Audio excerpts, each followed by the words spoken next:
2 billion people open what he created every single day. But most have never even heard his name. Maybe it's open in your hand right now. No ads, no marketing, no show. Just something growing quietly, and a quiet man behind it. Once, this man stood in line outside an aid office because there was no food at home, hoping to bring some back. It was the same place he later became a billionaire. He came to America with nothing. He cleaned offices for minimum wage. And he sold his app for $19 billion. This is Jan Koum. I'm James. Today I'll tell you what made this man a billionaire, and I'm starting from the very beginning of the story. It was a tiny, warm little village on the edge of Kiev, but there wasn't even hot water. They had no connection to the outside world anyway.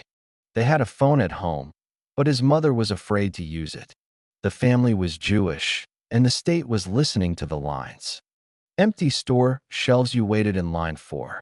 Every word, every move was watched, and seeds of fear were planted inside them. This family wasn't dreaming of wealth at all. They were just trying to survive, struggling to exist. And now there was no other choice left.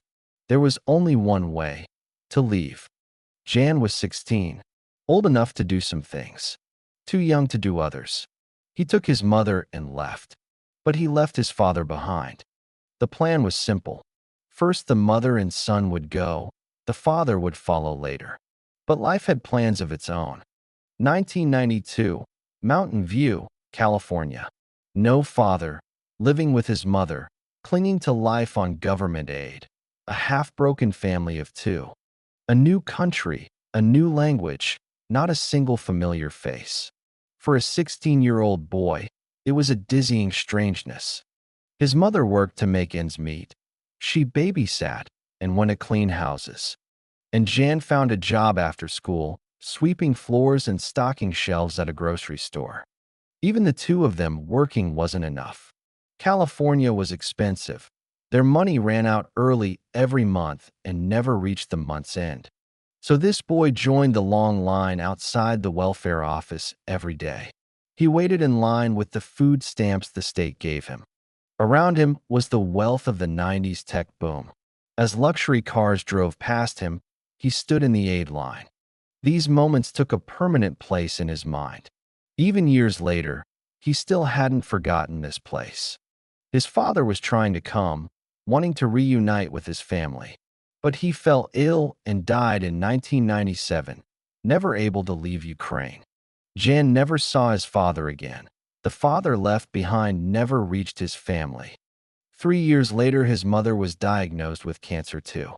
He had just lost his father, and now his mother was letting go of his hands as well.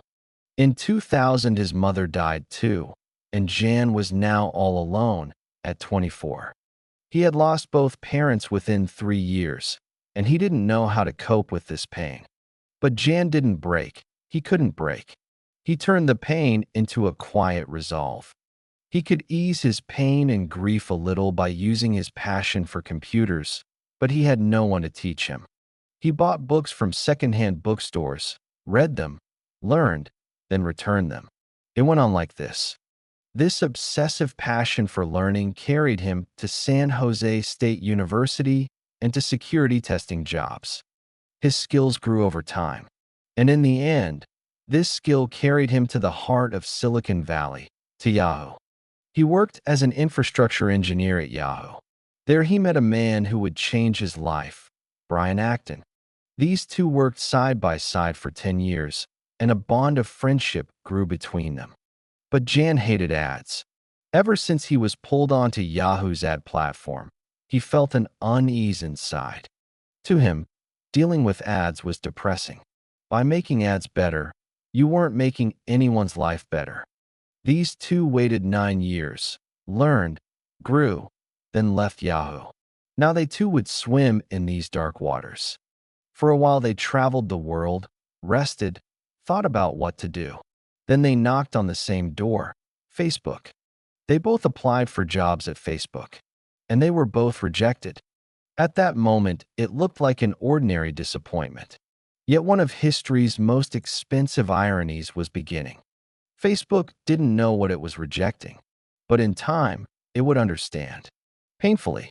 In 2009, Jan bought an iPhone, and he saw that the App Store would create a whole new world. He had a single idea in mind, a simple, private, ad-free messaging app. It would do only one thing, and do it well. He founded the company on his own birthday, February 24th. The name came from that. What's up? But the start was nothing like a victory. The first versions kept crashing and freezing. He opened the app and no one used it. The disappointment was so deep that he thought about giving up and looking for a job. Acton told him to stop. Wait a little longer, he said. Then Apple introduced push notifications. And when someone's status changed, their friends found out. That was the moment everything changed. A simple app turned into a living communication network. Acton stuck a small note on the desk. It had 3 rules on it. No ads. No games. No gimmicks. For Jan, these weren't simple rules. They were his principles, the things he felt but could never put into practice before. WhatsApp didn't spend a single cent on marketing. There was no PR, no show, no ads. Yet it grew, because people told each other about it. The first year was free, then just 99 cents a year. It was collecting trust, not money. Within a year, millions came. Then hundreds of millions. WhatsApp was growing even faster than Facebook. Investors chased after him. Sequoia spent 8 months trying to convince Jan. Just before the acquisition, the app was carrying 50 billion messages a day. The world had connected to him without realizing it. February 19, 2014. Mark Zuckerberg invited Jan to dinner, and they talked for hours. A few days later, the offer came, $19 billion. It was the largest acquisition in tech history up to that day. Jan didn't choose an ordinary meeting room to sign. He went to that old, abandoned white building a few blocks from the office. This was the welfare office where he once waited in the food line. He walked right up to that door. He leaned against the door. He took out his pen, and he signed the paper that made him a billionaire right on top of that door. He was shaking. It wasn't fear. He was feeling this for the first time. Not this intense. The company that rejected him years ago had now bought him for $19 billion. The boy at the head of the line had closed the circle. But it didn't end like a fairy tale. Jan had promised that WhatsApp would stay ad-free and private. Over time, this promise began to clash with Facebook. The pressure to share data grew. For Jan, this was a violation of that note he stuck on the desk.